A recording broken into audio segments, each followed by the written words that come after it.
So ayan mga pre 'no, magandang araw po at, magbigay po tayo ng kaunting reaksyon dito sa videong ito ni Daddy Frankie po 'no, na may pamagat po na Kuya Oliver may sakit, Louie at Kuya JJ nagpisikalan. Naku, mukhang, malala 'to 'no, kasi nagpisikalan talaga. Oo, eto po yung ating, bigyan ngayon ng reaksyon. Hindi naman po mahabang reaksyon, kaunting ano lang po ano, papanoorin po natin ang video ito. Pero syempre, bago po tayo magtuloy-tuloy sa reaction po natin, ayan, kung bago ka lang dito sa ating YouTube channel, huwag kalimutang mag-like, share, subscribe para naman po maging updated po kayo sa bawat uploads po natin. Ayan. At may ano po tayo dyan, may TikTok po, kompleto po yan mga pre, no? Oo, follow nyo na po yung ating social media account, TikTok, Facebook page, and kompleto po yan. Ayan. So, tara na mga pre, at panoorin natin ang video ito. Bakit kayo nataranta? Anong eksaktong ano nangyayari? Hindi nga siya mapakali, nakaupo siya tapos humihinga siya ng malalim, hindi siya makasabi. Ano? Humihinga ng malalim si Oliver, hindi mapakali. Okay, minsan nangyayari din sa akin yan, pero hindi naman po malala, no? Siguro dahil po sa ano, sa alam mo yung parang bigla ang pagtaba ni Oliver. O baka minsan kasi may ganung tao na nahihirapang huminga dahil sa biglaang pagtaba, 'di ba? Oh, ganyan po ako noon nung ngayon kasi medyo payat na ako eh. Nung medyo malakas ako kumain nung kasi nagba-vitamins nga ako and then yung busog na po ako. Hindi ka na makahinga ng maayos. Oh, hindi ko lang alam, di naman po doktor kung anong sakit 'yan, no? Hindi ko lang alam. Oh, pero nangyayari po talaga 'yan. Alam ko sa mga viewers ko baka na-experience niyo rin 'yan, di ba? Oo, pero kung alam niyo po yung ganyang klaseng sakit, ano 'yan, paki-comment niyo po para mabasa po natin 'yan. Ayan, tuloy po natin mga pre. Nararamdaman mo, sabi ko, hindi ako makahinga, sabi niya. Away ko din yung asawa ko. Huwag mong bigyan, kahit ipilit niya, sabi ko nga. Anong binibigay ng asawa mo? Sigarilyo. Dapat. Yun lang. Yun lang. Dapat po talaga hindi po si Oliver tinuturuan na magbisyo. Kasi hindi naman po required na kailangan mong manigarilyo. Diba? Kahit pahumingi yan sa'yo, huwag bibigyan. Ay, anong gusto niyo? Palalain yung sakit ni Oliver? O kung may sakit man siya, mahirap po yan na yung, alam mo yon yung ganyang klaseng tao sasanayan yung manigarilyo. Diba? Imbis turuan kung ano yung makakabuti po sa katawan, bibigyan na tuloy ng sigarilyo. Oh, ay pangit po yan. Yan po dapat yung, tutukan ni Ansing na hindi po dapat talagang manigarilyo itong si Oliver. Okay? Ay, yun nga lang problema, kapag nagkakaroon si Oliver ng pera, bumibili ng sigarilyo. Ay, siguro dapat muna, hindi mo na pahawakin siguro si Oliver ng pera kasi magbibisyo lang eh. Diba? Para din naman po yan sa kanyang kalusugan. Kasi wala pong sigarilyo na makakatulong po sa kalusugan ng tao. Okay? Pag nanigarilyo ka, automatic may side effect po yan. Oh, so, wag nyo nang turuan pa. Wag nyo nang bigyan. Diba? Mag-candy na lang siguro. Oh, ganun lang. Diba? At dapat po talaga, si Oliver is makakain sa tamang oras at mapainom ng gamot. Oo. Yan po yung isa sa dapat tandaan ni Ansing. Hindi pwedeng ma-delay. Kasi gamot po yan ha. Oh, hindi man ako doktor pero minsan, mga advices ng doktor, gano'n naman po talaga. Na hindi po dapat makakain sa tamang oras at hindi ma-delay yung pag-inom ng gamot. Wala naman pong doktor na nagsasabi, pwede pong ma-delay yung gamot ha. Wala pong gano'n. Dapat po talaga sakto. Sakto po sa tamang oras, no? Nasa tamang oras dapat. Dapat ang asawa mo unang mag-stop sa sigarilyo. Bakit asawa mo ang kasama, hindi ikaw? Paano paghinga niya? Paano pakita mo sa akin? Paano siya huminga malakas?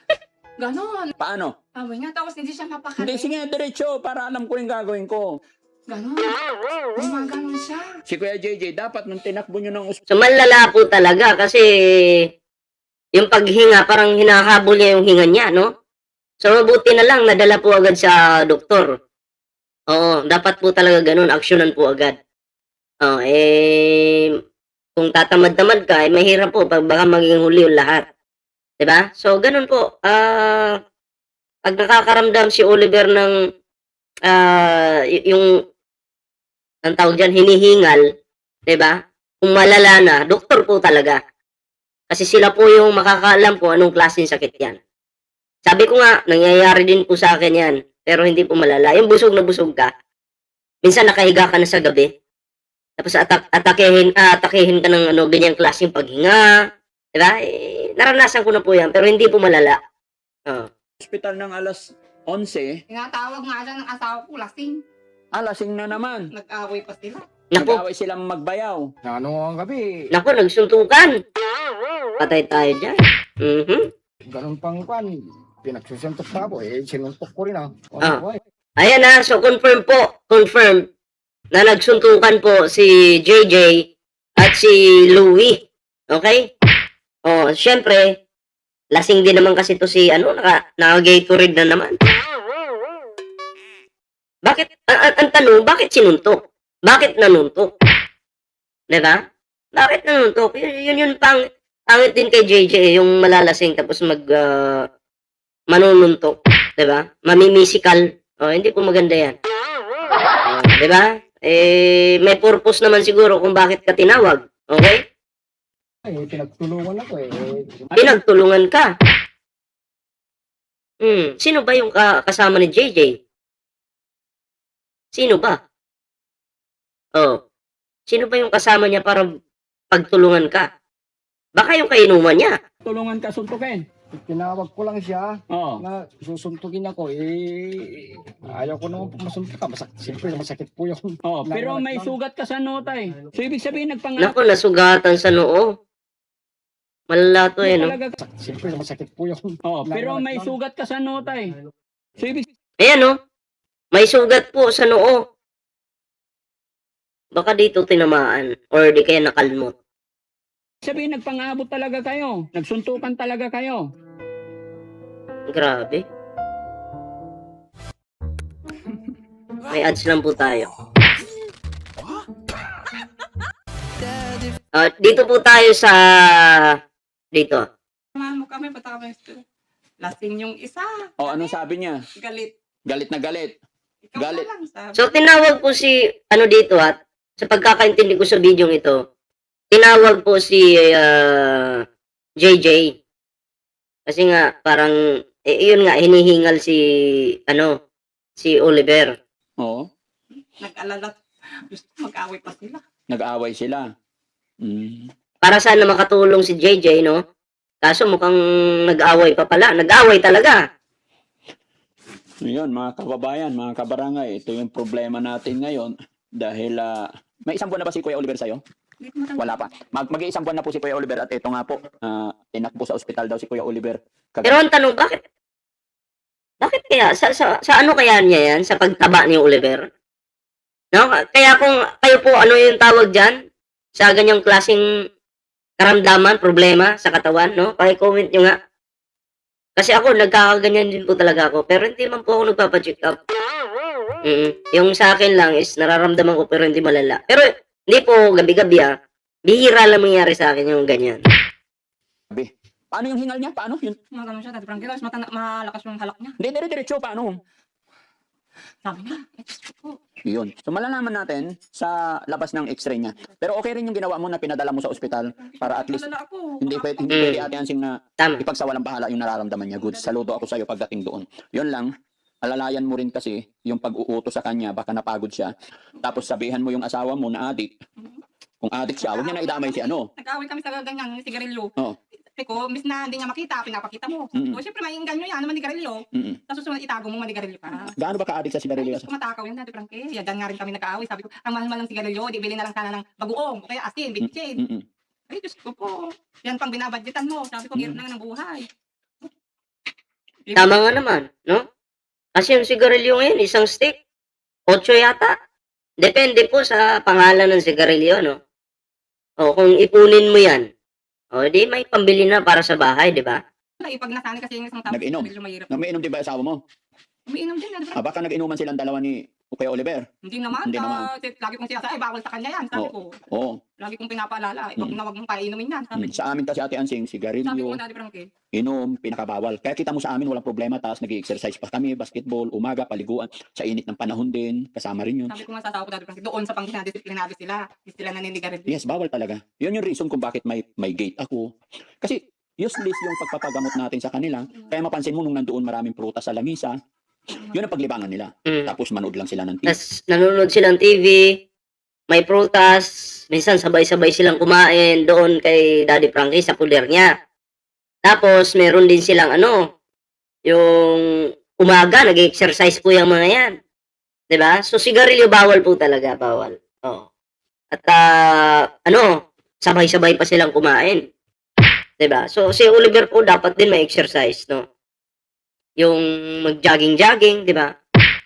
Pero ako sa ngayon sa nakikita ko, dapat po talaga si Oliver hindi mo napahawakin ng pera. 'Di ba? Inanalyze ko rin po. Kasi pag ito'y nakahawak ng pera, bibili ng sigarilyo. Ay makakaapekto 'yon sa kanyang kalusugan. Masama po sa katawan ng sigarilyo. Usok 'yan eh. Kaya nga po hindi po ako naninigarilyo. Pero, yun nga. Hindi ko naman siya kinukontra yung mga naninigarilyo, pero iba po kasi si Oliver. Hindi pa po siya tuluyang magaling. Tapos maninigarilyo. So, sa tingin ko, hindi maganda. TV, paghapon, mag-basketball, yun, makipaglaro sa mga aso namin tuta. Pero pag ginagawa ng bahay niya, Daddy Frankie, sabi ko sa asawa, magpagawa ka ng ring para may pag-basketballan siya. Gusto mo pagawa natin siya ng ring. Hindi, yung asawa ko na lang mayroon dyan na paggawa ng basketball. Yung poste na lang yung papatayin. Para maglaro din yung mga anak ko, malibang-libang sila. Ilan taon ba yung anak mo panganay? 11 na, Daddy. 11. Tapos- Babae yun ah. Ay, lalaki. Tapos yung pangalawa lalaki din. Lalaki din. 7. Ilan anak mo talaga? Tatlo. 11 yung panganay, pangalawa, 7, tapos yung bunso. Nahihiwagaan lang kasi ako, Ate Ansing, kaya kinlaklaro ko rin yung mga anak mo kasi yun nga, yung sinabi ni Kuya Gigi nakaraan, bakit sinasabi niya na aangkinin ng mga Sabi anak mo. lang niya yun, Daddy Frankie. Baka siya yung nag-iisip na umangkin. Sus, Ansing, wag na. Wala kang isang salita. Wala kang isang salita. Manahimik ka na lang. Di ba, yun nga, ayaw niyang tumulong dyan sa kawayan. Ako lahat ang nagkano dyan, akong nagpusa para sa kapatid ko. Sabi ko, tumulong-tulong ako dyan. Hindi. Ayun na nga. Ba't ka pa tumulong sa kawayan? Kung nasa isip mo na pala, hindi doon itatayo yung bahay. Panluloko yung ginagawa mo. Ay, nasa isip mo na. Kaya nga tinanggal yung kawayan kasi doon ilalagay yung bahay. Eh, nasa isip mo na pala na hindi ilalagay yung bahay doon. Eh, bakit ka pa tumulong-tulong sa pagtanggal ng kawayan? Tsaka dapat diniretsa mo na si Daddy Frankie. Daddy Frankie, hindi ko ilalagay dyan, ha? So, kahit di natanggalin siguro yung kawayan. Diba? So, ganun ba? Manluluko ka, Ansing. Yan, bubuisit na naman ako sa'yo. Eh. Dito na nga lang muna tayo. Ano ako kay Ansing, mga pre, no? Ito po bigyan muna natin to ng reaction. Itong, You know the 12 types of itong kay Oliver. Saglit lang po, meron lang ads. Nabubuisit ako kay Ansing, sa totoo lang. Bubuisit ako sa pagmumukha mo. Sinungaling ka. Oo. Yung kung inuubo ako. You know the 12 types of spirit rings in Dulo? Purple ones are 1,000-year rings. They give you an extra skill, but normal spirit masters can't absorb them until their third ring. Red ones are divine, 100,000. Inuubo ako. Kailan? Nagsimula na ito nung linggo yata yun. O, nung gabi. Inuubo po siya. Malamang sa sigarilyo yan. Kasi hindi ka sanay na manigarilyo ilang taon. Tapos bigla kang nanigarilyo, ububuhin ka talaga. Oh. Lason sa katawan yun eh. Gabi ng bukas ng gabi. Gabi ng linggo. Ano ba naramdaman mo? Inuubo ako, hindi ako makahinga. Bukod doon, ano pa naramdaman mo? Wala na, Daddy. Baka hindi ka nakainom ng mga gamot mo, baka naglaktaw. Mininom naman ako kung paminsan-minsan, Daddy. Bakit paminsan-minsan, araw-araw? Ayun, kasalanan din yan ni Ansing. Yung gamot, paminsan-minsan lang pala iniinom. Yan, isa yan sa pagkakamali ni Ansing. Kasi kung araw-araw pong umiinom si Oliver, siyempre, sasabihin niya, umiinom naman po ako araw-araw. Pero bakit niya nasabi dito na paminsan-minsan? So, dito po palpak si Ansing dito. No? So, pinapakita lang ng video ito na hindi po naasikaso ni Ansing si Oliver sa pagpapainom ng gamot. Yun po. Klaro na yan. Hindi pwede pa minsan-minsan. Ha? O, ano sabi ng doktor sa'yo ngayon? Kung dati uwi na kami, sabi namin, sabi niya. Kaya nga, ano sabi ng doktor? Ano sabi nila sa nararamdaman mo? Wala na, masakit pa na. Ha? Wala na. Ngayon, okay ka na. Ano na nararamdaman mo? Medyo masakit pa rin ng konti, daddy. Alin ang masakit? Dito sa pag huminga ko, daddy. Pag humihinga ka, ito masakit? No, daddy. Baka high blood ka na. Hindi, daddy. Tay Louie, halika. Okay lang? Kausapin kita, tay. Si Tatay Louie kasi yung mga kababayan, yung nagdala sa ospital. Ano sabi ng doktor, Tatay Louie? Pampo, daddy, pagkakanda, ano yan, yung mga, na yan, pagka sumumpong pa yung nebulizer niya, ano. Nebulizer. Kailangan ng nebulizer pag sinumpong. Tapos may mga gamot. So, nebulizer. Ano po ito sa baga? Baka sa baga, kasi nebulizer eh. Di ba kasi yung sigarilyo, mahirapan kang humingan yan. Usok yan eh. Oo, hindi naman ako doktor ano. Parang feeling ko ganun. Ano ang rason? Anong sabi ni Nanay Ansing kasi dinala mo kagabi? Dinala ka po kagabi, pero pinausukan lang ng isang beses, tapos sabi niya, babalik daw ako para Dapat ka i-x-ray. Oh, babalik ka kaya X-ray. Oo, kaya bumalik po kami ngayon na i-x-ray. Panibagong pa na naman po, lagi kang pinausukan kasi marami siyang plema. Maraming plema. Ah, Ano bang nakita mong sitwasyon kalagayan niya kagabi? Bakit niyo tinakbo sa ospital? Hindi ko makain. Hindi siya makahinga. Ganun lang po. Paano? Talagang ano po yung kanya na sa Dahil plema. sa phlegm. sa asma. May asma daw siya? So ngayon, pina-x-ray niyo, ano sabi ng doktor? Yun lang po nila na po. Ito lang. Ito yung x-ray niya. Wala pa po yung resulta. Wala pa. Oh, pero na-x-ray na. X-ray na po yung plaka lang po yan dati. Oo. Yung ano ko, babalikan ko pa mamaya. Teka lang, pero po ka lang. Mamaya nga alas 8 ng gabi. Kaya 7:30 yan. May 7:30. O kaya 8. Babalikan ko po yung Result. result po. Okay. O sige. Pero naikwento na. Nagulat na ako pagdating ko dito. Kuninto ni Nanay Ansing. Yung nangyari. Eh, tanong ko nga sa kanya, bakit si Kuya Louie, hindi ikaw? Sabi ni Nanay Ansing, andito yung mga anak hindi ko maiwanan. Eh, sabi ko naman, si Kuya JJ, dapat kasama yung kapatid. Bakit hindi ikaw? Inuna yung alak eh. Lumaklak ng lumaklak. Importante yung kapatid dapat ang nagpupunta. Ano ang gabi? Ganun pang pan. Si JJ talaga minsan, tanga-tanga din eh. Pinagsusuntok na ako eh. Sinuntok ko rin ah. Oo, sabi nga ni Nanay Ansing, nagsuntukan daw kayo. Walang ano. Wala? Wala eh. Pinagtulungan ako eh. Siyempre, kalang-kala ko naman kasi lasing sila.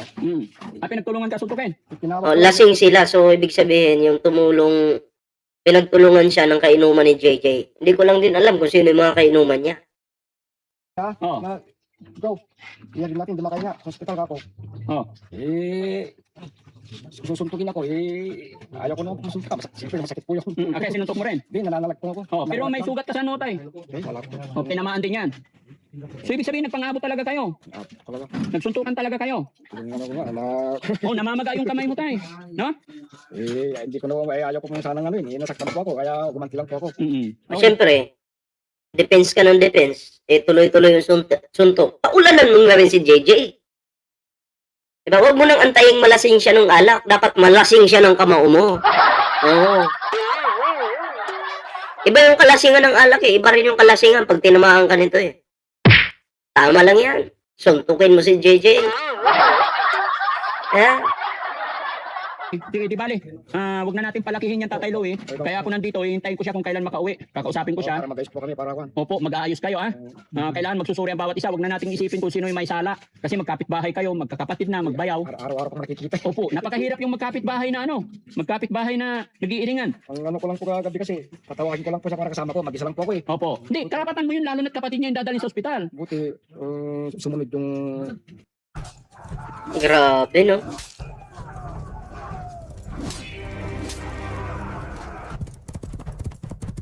Wait lang po, may ads lang. Yung panganay. Oo. Sumunod sila doon. Sinamahan ka. Sumunod sila sa nung nasis na po doon. Saka sila dumating. Okay. Sige. No? So yun mga So, kababayan. yun lang mga pre, no? Malala din to si JJ, ano? Imbis na dapat siya yung tumulong kasi kapatid niya, ay nanakit pa. Dapat lang sa'yo yan talaga, masunto ka. Oo, bastos eh. Hindi maganda yung ganun. So, yun lang naman yung aking reaction dito. Mga pre, ano? Ayan kung nabitin po kayo sa ating video na to, no? Yung full video nito po, mapapanood nyo po sa channel ni Daddy Frankie na may pamagat po na ang video ito may pamagat na Kuya Oliver may sakit, Louie at Kuya JJ nagkapisigalan. So, yun po, panoorin nyo po doon mga pre, no? Kasi ang atin dito is reaction video lang naman. And so, maraming salamat po sa mga sumama sa ating video ngayon. Share po natin ang video ito. At huwag kalimutan po mag-like, share, subscribe. Ayan. At eto pa po sa mga bago nating subscribers. Naku, maraming salamat po sa inyong suporta sa ating YouTube channel. Ayan. So, yun lang. Magkita-kita po tayo sa next video. Ingat po ang lahat.